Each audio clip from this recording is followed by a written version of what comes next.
Répétera. Donc on est ici dans un texte très connu.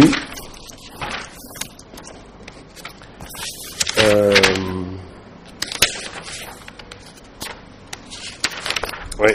On va parler aujourd'hui de la parole, de l'importance de faire très attention à garder, à faire ce qu'on dit, à dire ce qu'on fait.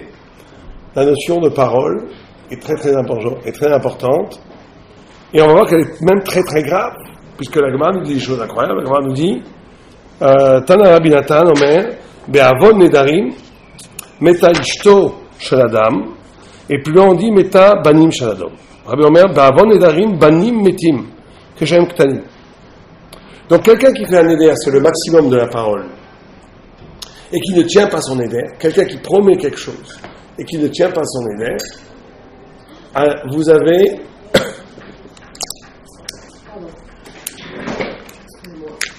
allez-y.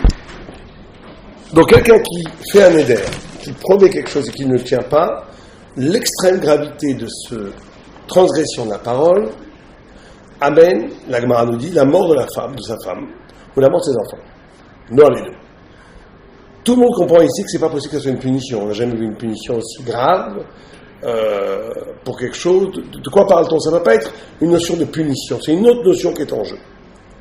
Alors pour comprendre, ici on parle entendu du néder, ça veut dire, la notion de néder, c'est la parole absolue, la parole qui crée un changement dans la réalité. Puisque avec un néder, je dis, cette vache est un korban, un korban devient kadosh. Donc la parole a le pouvoir de modifier la réalité. Maintenant c'est évident que si je promets à quelqu'un, je te paierai un restaurant et je ne le fais pas, c'est pas un néder. Donc on ne risque pas les mêmes conséquences aussi graves, mais c'est évident que c'est un impact négatif, puisque ce qui est en jeu ici, c'est le respect de la parole donnée, qui est exposé à son maximum dans le principe du néder, mais qui se décline de façon moins grave et tout aussi importante, peut-être moins importante, mais c'est tout à fait pertinent, même quand ce n'est pas un néder. Donc on doit comprendre pourquoi c'est si grave. Je veux dire, pourquoi c'est si grave de dire à quelqu'un, bon, je te promets de faire ça, et de ne pas le faire.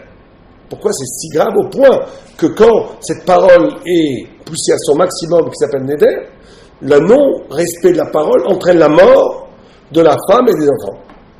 Comment c'est possible? Alors il faut comprendre que la parole, ici, ce qui donne toute la grandeur de l'homme, ce qui fait qu'il ressemble à Dieu, c'est la parole. Parce que la parole, justement, pourquoi est-ce qu'on a pris comme exemple Néder?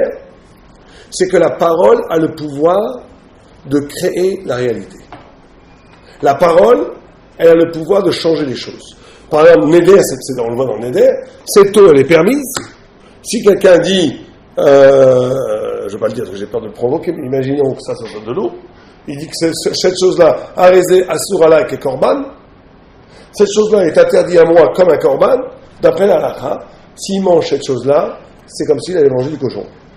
Une chose qui est cachée les méadrines, vous avez par exemple une viande qui est cachée les méadrines, et quelqu'un dit sur cette viande, arésé, assour, alaïk et korban, comme un korban, la chose devient interdite comme du cochon. Vous la mangez, vous faites un lave d'oraïta, 39 coups de bâton, etc. C'est-à-dire que la parole a le pouvoir de modifier le réel. On le voit encore une fois, le néder, c'est l'arme absolue de la parole, c'est la parole poussée à son maximum, mais toute parole a ce pouvoir-là, de façon plus ou moins grande. Et là, tous les commentateurs nous disent, il faut savoir, et ça c'est vrai qu'on ne le remarque pas dans l'existence, dans la vie, mais c'est une vérité absolument énorme qu'il ne faut pas oublier. On crée la réalité dans laquelle on vit à partir de la façon dont on parle, dont on s'exprime. La façon dont on parle, la façon dont on nomme les choses, la façon dont on développe par exemple des peurs. On va nommer des choses qui n'existent pas, mais elles vont devenir réelles, complètement réelles. Il y a très souvent dans des problèmes entre deux couples, d'éducation, de travail, tout ce que vous voulez, une réalité qui a été générée par la façon dont on a décrit cette réalité. La façon dont on a exprimé, dont on a formulé, que ce soit par une parole effective, ou que ce soit même dans la tête, comment on a articulé, comment on a organisé le monde, et bien le monde se présente dans la façon dont on l'a conjugué, dans la façon dont on l'a parlé, dans la façon dont on l'a formulé. Et donc, tous les commentateurs ici, les Balé Moussar nous disent, c'est très important C'est pour ça qu'on dit le lachon hara, c'est quelque chose de rare, c'est quelque chose de terrible. C'est pas tellement par le fait de... Le lachon hara, c'est pas tellement grave par le fait qu'on dit du mal de quelqu'un. C'est d'utiliser la parole, qui est le lieu sacré de l'homme. La parole étant, vous savez que chaque fois qu'on parle, il se passe un phénomène extraordinaire, qu'on ne se rend pas compte. Quand je parle, c'est en vérité la Gemara, elle dit que quand Dieu, la Torah, elle dit que quand Dieu a créé l'homme, il lui a insufflé du souffle. C'est-à-dire que la neshama, notre neshama intérieur, notre âme la plus profonde, en essence, c'est quoi? C'est Kebiechol, le souffle de Dieu. On est animé au plus profond par le souffle de Dieu. Or, la parole, quand je parle, ce qui s'exprime dans la parole, c'est la continuation de ce souffle, Kebiechol, le souffle de Dieu. Donc, toute vraie parole, c'est une parole, presque une révélation. Chaque fois qu'on parle, d'où l'importance extraordinaire, attends, ne pas faire de bitul Torah, ne pas dire d'ivrer bétéli, ne pas faire de la shonara. Pas tellement parce que c'est grave, c'est aussi grave, bien entendu, mais c'est parce que c'est une profanation, un chilul Hashem. Aussi parce que ça. C'est une profanation de la sainteté qui est dans l'homme. Quand j'utilise la parole pour du lachon hara. C'est ça qui est grave dans le lachon hara. Ce qui est très très grave dans le lachon hara, c'est pas, à la limite, tu donnes un coup de poing à quelqu'un, c'est moins grave que de dire du mal de lui. Excuse-moi, quand tu as reçu un coup et qu'il te manque une dent, ça fait plus mal que si j'ai dit à quelqu'un, c'est un salopard. Beaucoup plus mal. Pourquoi c'est plus grave? Parce que on ne parle pas ici d'affect. Dans l'affect, quand je donne un coup de poing à quelqu'un, c'est plus grave. Ça lui fait mal, c'est du sang, c'est beaucoup plus grave. Mais quand je dis du mal de lui, même si c'est une petite blague, ça a l'air de rien, dans l'affect, c'est minime, ça se voit pas beaucoup.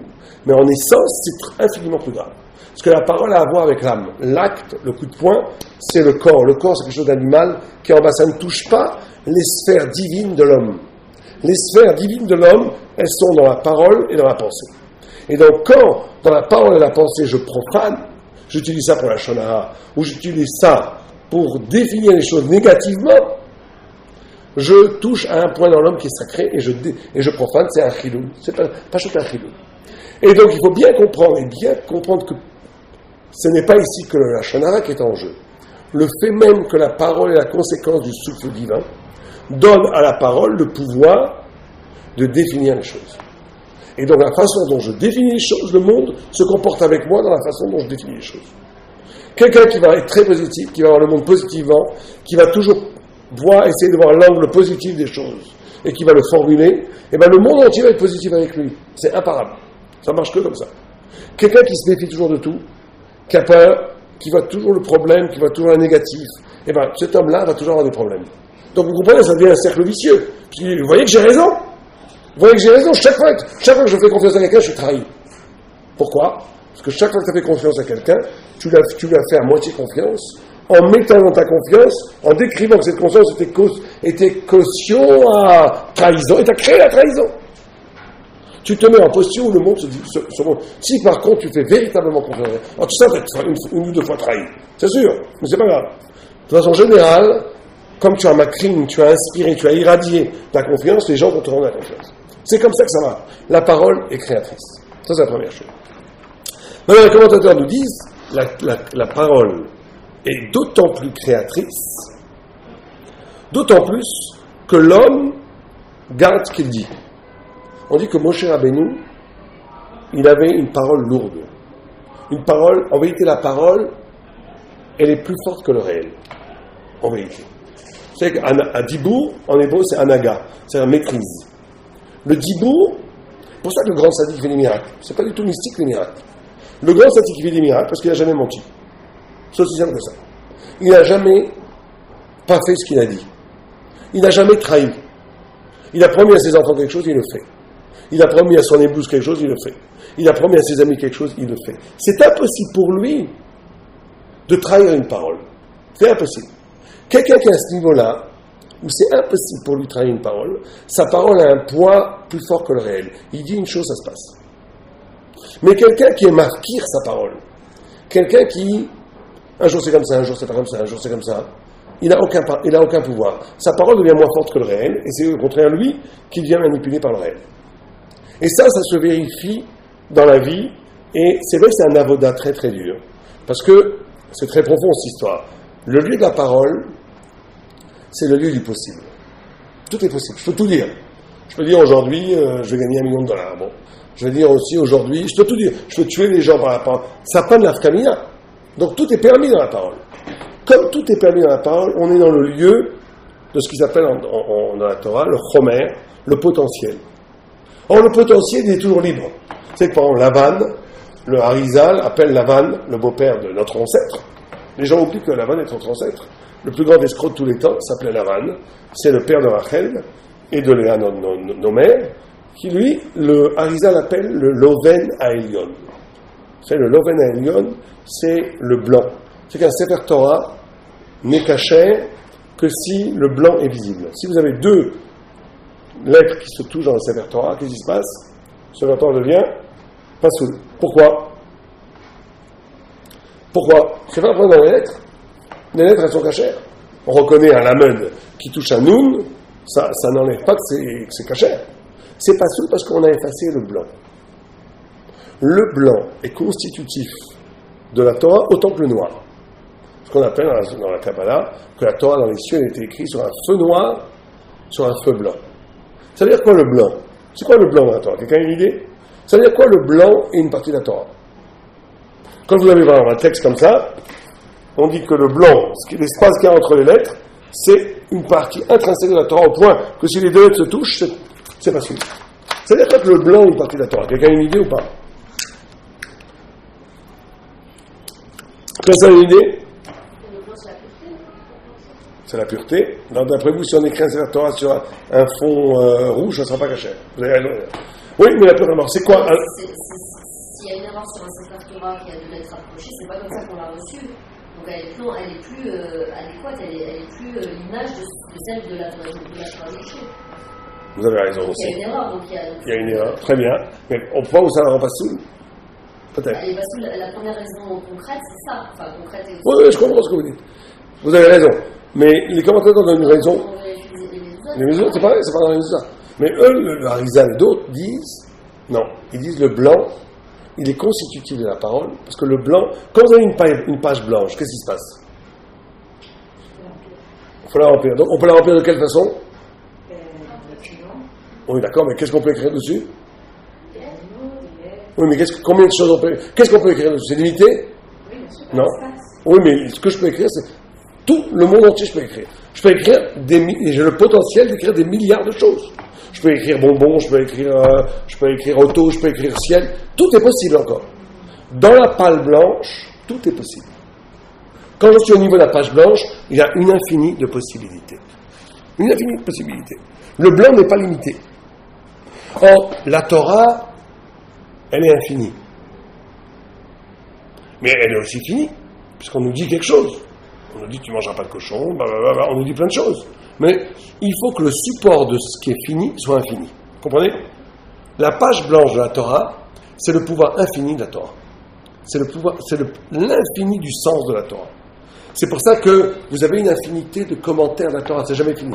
On n'aura jamais tout dit sur la Torah. Pourquoi est-ce que la Torah, elle puise son sens de l'infini? C'est pour ça que vous avez des tagim. Vous savez ce que c'est des tagim? Des couronnes entre les lettres noires et le papier blanc. Des couronnes que même Moshe Rabbeinu ne savait pas ce que c'était. Et après, Rabbi Akiva les a été Doresh, et les commentateurs disent, c'est le pouvoir infini de la Torah. Mais Moshe, comme il avait reçu la Torah telle qu'elle était, il ne voyait pas encore l'interprétation. L'interprétation, elle va venir plus tard. Donc, vous comprenez, c'est-à-dire qu'on nous dit que la Torah, c'est ça. La Torah, c'est un cadre fini, en plutôt tout à fait précis. C'est pas la Hefkerut, chacun fait ce qu'il veut. Infini, donc infini, allons-y, comme certains penseurs, Gide et d'autres qui disaient, tout est possible.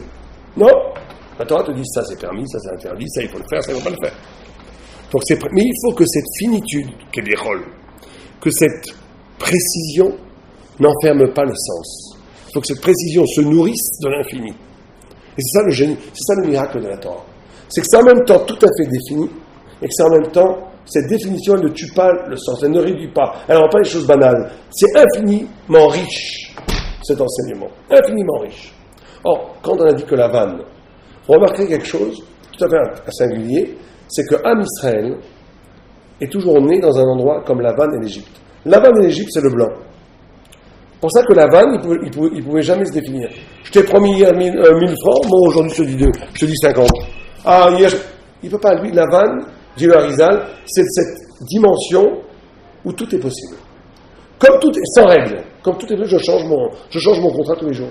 Qu'est-ce que ça veut dire? Tu veux m'enfermer dans une décision morale? Pour moi, ça ne veut rien dire. Tout est possible. C'est négatif quand c'est que comme ça.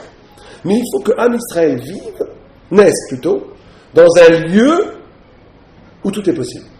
C'est pareil en Égypte. L'Égypte, toute la civilisation égyptienne, c'est la civilisation de la matière. C'est que la matière, quand vous avez une pâte à modeler, c'est pareil. La notion de matière, de chomer, quand vous avez une pâte brute, vous pouvez en faire quoi? Ce que vous voulez, c'est comme la page blanche. La forme, elle va décrire les choses, elle va finir les choses. Et on va avoir un grand problème, toujours dans la vie. Plus je vais réaliser quelque chose, vous savez que c'est très très intéressant cette notion-là. C'est pour ça qu'il y a des gens qui ratent leur vie. Ils ne veulent jamais se marier, ou d'autres qui veulent. Pourquoi? Parce qu'ils ont peur de se définir. Ou bien des gens qui courent toute la journée après des nouvelles aventures. Pourquoi ils font ça? Il faut bien comprendre que le mythe de Don Giovanni, tous ces gens-là, c'est pas du tout qu'ils cherchent pas. Le vrai pshat de ça, c'est pas du tout qu'ils cherchent le plaisir. C'est pas ça le pshat. C'est qu'ils ne peuvent pas accepter qu'ils sont maintenant avec une personne et c'est tout. Ils ont toujours besoin de nouveau. Toujours parce qu'ils ont besoin d'être comme une pâte à modeler. Un jour c'est comme ça, demain c'est comme ça, après-demain c'est comme ça. Et à la fin, on n'a rien fait de la vie. Ah, pourquoi? Parce que je veux rester riche de l'infinité du possible. Je veux pas me... Et c'est pareil dans tout.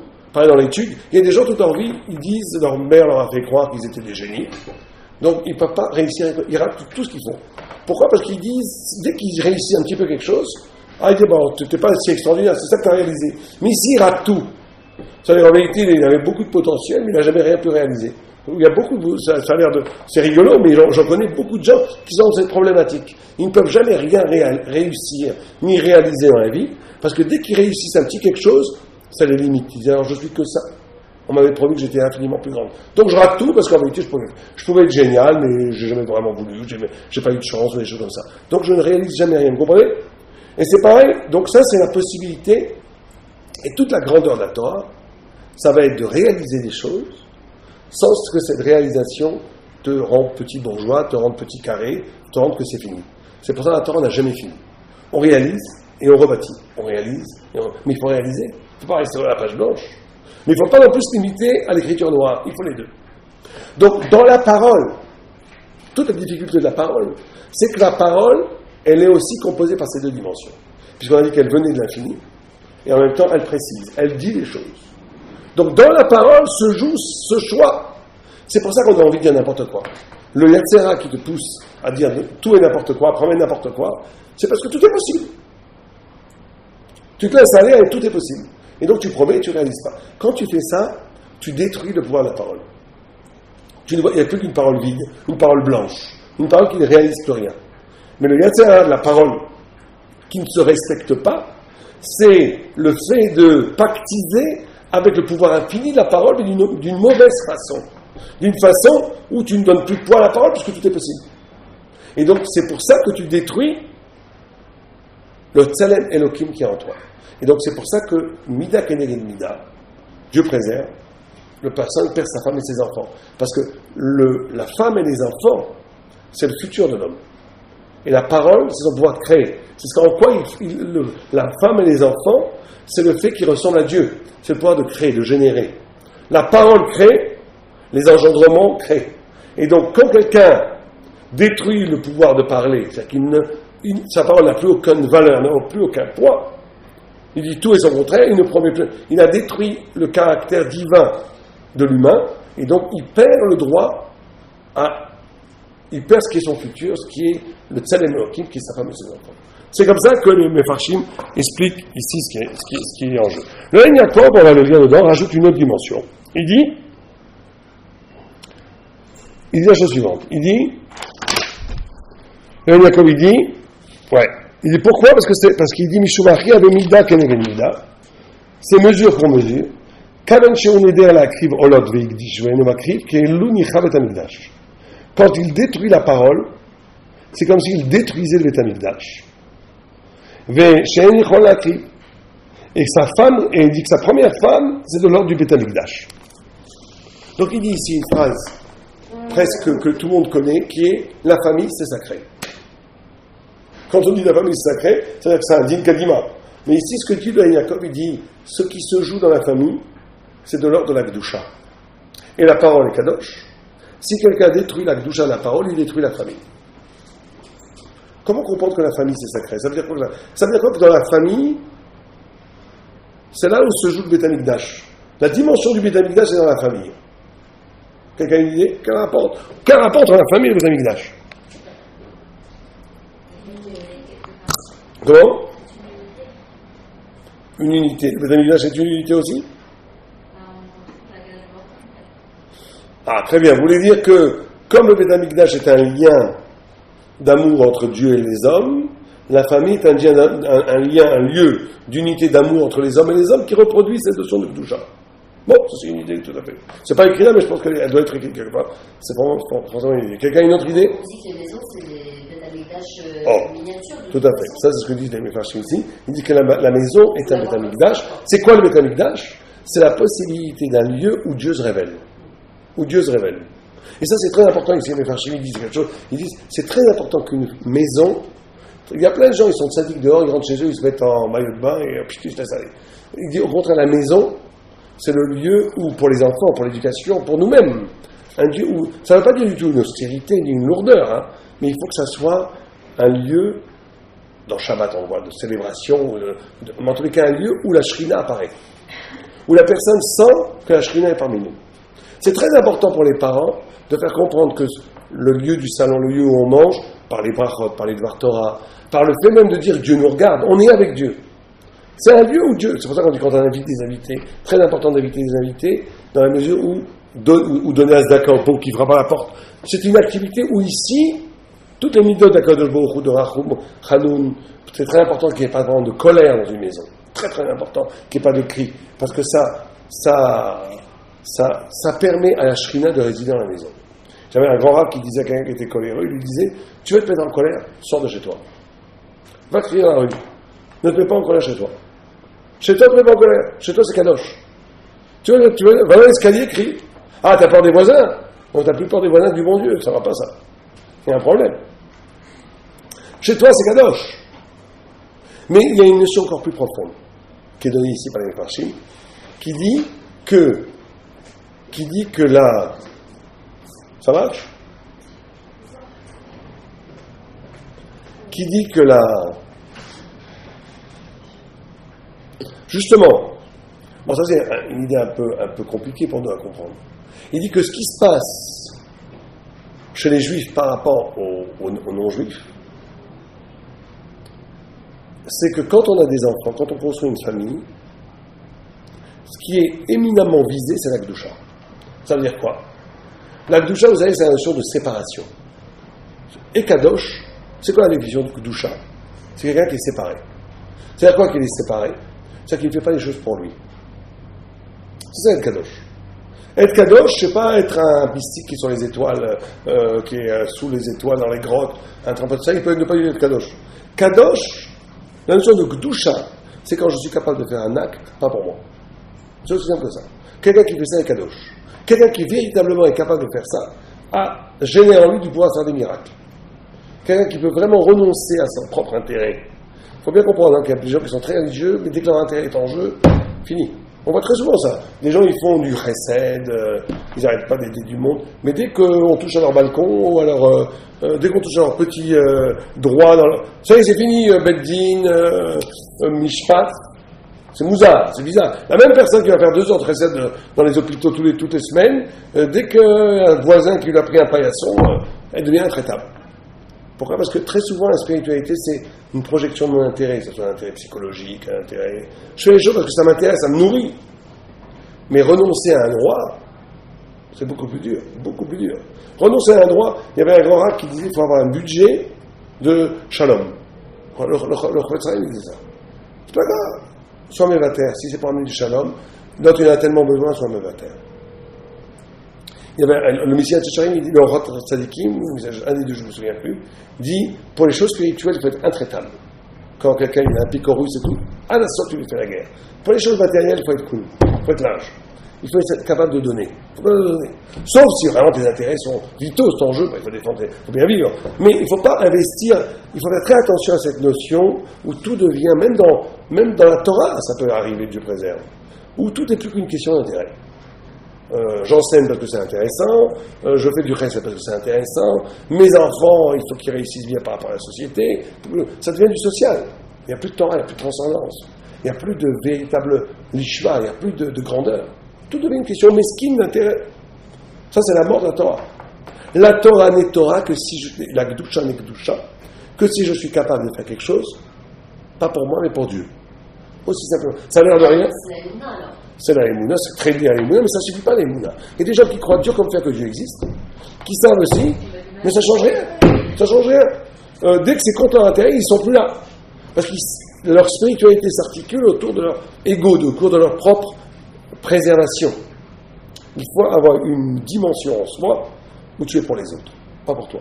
Où toi, tu ne t'intéresses pas tellement. Ce qui t'intéresse, c'est le message divin. C'est d'essayer d'être Eved Hashem. De croire que tout vient de lui. Tout vient de lui. Et que toi, tu te mets dans... Et que nous mettons dans ses mains. Donc là, on est dans une autre optique, c'est plus important, moi, toi. Ce qui est important, c'est ce que Dieu veut, là. Depuis quand a-t-on vu que dans un conflit d'intérêt, quelqu'un dise, attends, j'arrête tout, je m'en fiche de moi ou toi, qu'est-ce que Dieu veut, là? Quelle est la halakha? Mais vraiment, je m'en fiche que tu aies raison, que j'ai raison, qu'est-ce qu'on doit faire? On est des Eved Hashem, qu'est-ce qu'on doit faire? Quand on raisonne comme ça, on s'arrache de tout, on devient tzaddik. On devient kadosh. C'est comme ça qu'on devient kadosh. C'est pas en jeûnant, c'est aussi en jeûnant, mais jeûnant si d'autres, on s'arrachait à la matière, mais c'est beaucoup plus en rapport à l'autre qu'on devient kadosh, et surtout quand on a des rapports d'argent, malheureusement, c'est là où on voit la vérité.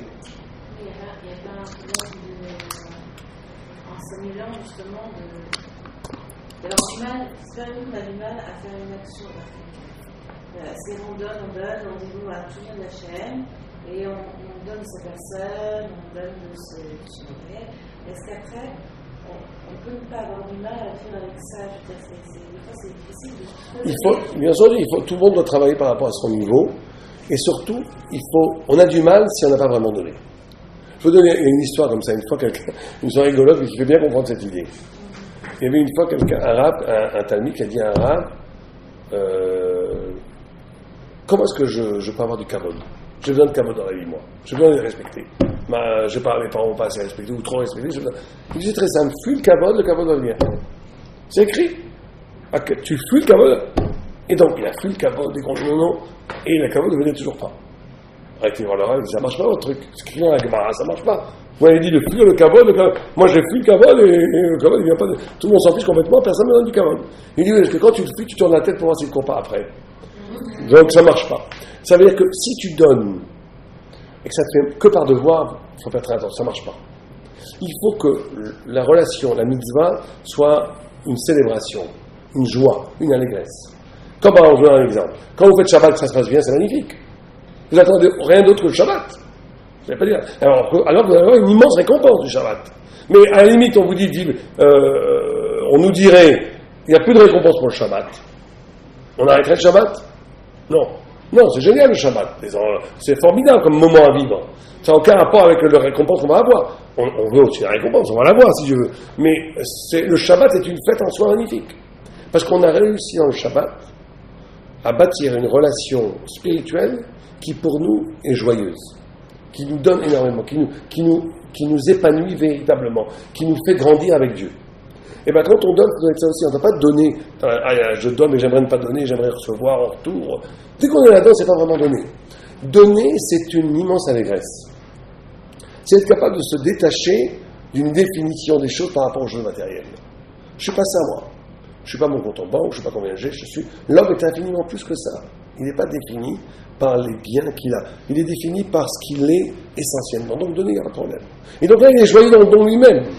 Et comme il est joyeux par le don lui-même, là, c'est là où il va tout avoir en retour. Les gens vont se sentir, c'est comme ça que ça marche. Par exemple, dans un Shalom Bayit, si quelqu'un donne beaucoup et que ça met en danger le Shalom Bayit. Alors bien sûr, si le don est mauvais pour les midotes de l'autre, des fois, il ne faut pas donner du tout. Et des fois, donner à l'autre, c'est le renforcer dans sa hachaout, et il ne faut pas du tout. Mais alors là, donner, c'est ne pas donner. Parce que, mais il faut toujours avoir le souci du bien. Pour moi, pour l'autre. Il y a des gens, ils savent jamais, ils savent que recevoir. Ils savent jamais donner. À ces gens, il ne faut pas donner. Parce que vous pactisez vous rentrez dans leur jeu et vous les enfoncez encore plus dans leur état. C'est rare quand même, mais ça existe. Ça existe. Le lien, c'est pas forcément de savoir qui est donner ou recevoir, c'est de savoir quelles sont les fonctions de l'homme et quelles sont les fonctions de la femme. Si chacun a étudié ça des deux côtés, donc chacun va donner et recevoir ce dont il a besoin. Tout à fait. Dans l'idéal, il faut lire le Rambam. Il y a un Rambam qui dit exactement qu'est-ce que l'homme doit faire à la femme et qu'est-ce que la femme doit à l'homme et ce que l'homme doit à la femme. Et si on s'en tenait au Rambam, il n'y aurait que des couples parfaits. Le problème, c'est que c'est pas tout le temps, ça c'est théorique, dans la pratique, il y a les problèmes de midot. Et les problèmes de midot cassent. Dans la reine ne suffit pas. Mais quand je dis donner, c'est pas vraiment donner du matériel. C'est le souci de l'autre. Si le souci de l'autre, c'est de ne pas lui donner, eh bien, tu ne peux pas lui donner. Il y a des enfants, ils veulent manger tranquille du chocolat. Il ne faut pas leur donner, parce que c'est mauvais pour eux. Donc, le vrai don que je leur fais, c'est de résister à leur perpétuelle jérémiade pour avoir l'état naturel et ne pas leur donner. Leur donner, c'est une cruauté à ce moment-là. Donc, bien entendu, chaque chose met chorma, mais ce qui est important, c'est de comprendre que qu'est-ce qui m'anime? Quelle est ma motivation profonde?